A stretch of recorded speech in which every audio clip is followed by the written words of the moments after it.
Ермұхамед, бүгінгі біздің жоспарымыз қандай? Қайда барамыз? Не істейміз? Енді мен саған бүгін садақ атқызам деп шештім. Садақ?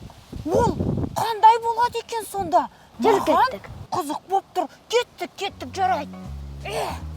Садақ ату қандай күшті? Адилка, бүгін мен саған уәде бергендей жас ағаның дайындалып жатқан жеріне барамыз. Ассалаумағалейкум. Уағалейкум ассалам, Ермұхамед батыр. Қош келдіңдер. Адилка, танысып қой, бұл жас аға садақ атудан жаттықтырушы. Амансыз ба, жас аға? Адилка, танысқанға қуаныштымын. Ал енді жүріңіздер садақ атып үйреніп көрейік. Мынаны жалпы білесің ба не екенін? Бұл садақ, біздің аталарымыздан көне келе жатқан қару жарақ. Бұл көне 5 жарақтың ең бірінші келетін қару жарағы болады. Бұның атауын толық, ағаштың атауы адырна деп атайды. Ортасында қолмен ұстайтын жерін бел дейді. Мынаны шеттерін, иықтарын иен деп атайды. Иені. Мынау кішкентай, мына жерде тұрған тобыршақ. Көрдің ба? Тобыршақ. Бұл тобыршақ не үшін десең, бұл садақтың ертең атқан кезде серпіні қатты вибрация бермеу, дірілдемеу үшін қатты. Ол қолында сонда ыңғайлы болады атуға. Мынаны жібісін. Біз өзі қазақша айтқанда кіріс деп атайды. Қазақ тілімізден. Сосын, мынау сен өзінде қасында тұрған нәрсен, бұл оқ. Жалпы бүкіл тарихтарда жебе деп кейбір кезде айтылады, бірақ жебе басындағы кішкентай темірі жебе деп аталады. Көрдің бе? Басы жебе.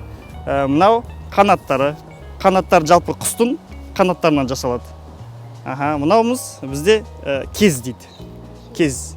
Сосын жалпы ертең естисің садақ атқанда оқ кезле дейді.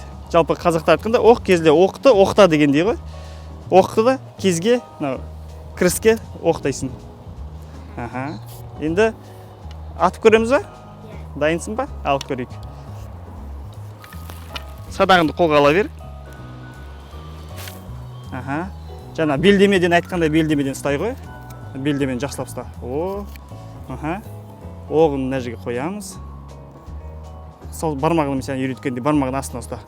Қорқпа, жігітсің ғой давай. Міне қолыңды ұста. Иығыңды түзет. Иығыңды түзет, стойкаңды қой. Тарт. Тарт ғой, тарт. Тарт, қорқпа. Бетіне дейін тарт. Тарт. Қорқпа. Жібер ғой.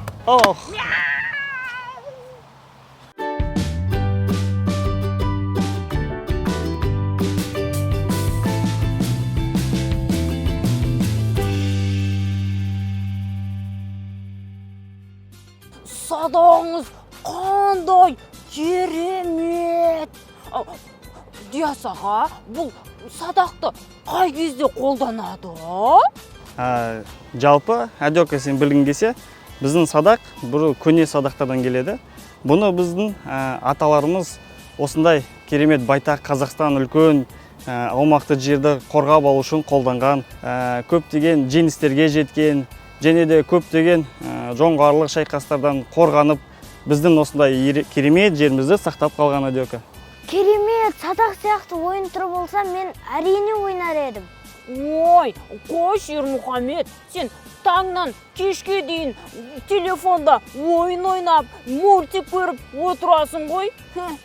Ойнай деп қой. Ал Ермұхамед құлым, егер де сенде сондай күшті ниеттер болса, бізде жалпы Қазақстан еліміз енді ғана өте қатты дамып келеді. Сендер сияқты батыр жігіттер, садақ үйірмелер ашылып, садаққа қызушылық өте қатты оянып жатыр. Үйренгің келсе, болашақта маман болып садақшы болғың келсе, бізде қазіргі кезде Нұр-Сұлтан қаласында үйірме ашылды.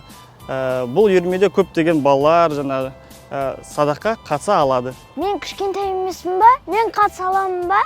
Әрине Ермұхамед, сен қатыса аласың. Бізде үйірмеде жалпы жастық аралы 6 жастан бастап 62-ке дейін, 62 жасқа дейін ақсақалдар қатыса алады. Рахмет сізге, Диас аға, садақ туралы көп ақпарат білдім.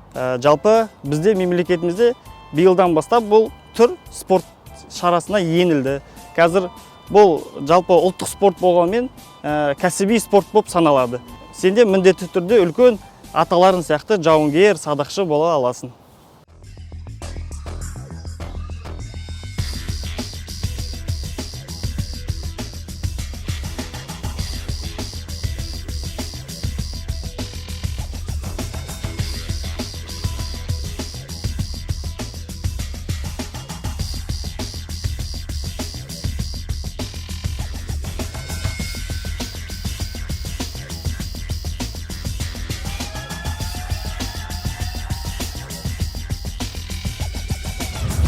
Ал Құлынша Ермұхамед, Адёка, енді сіздерді міндетті түрде бізде үйірмеде күтеміз.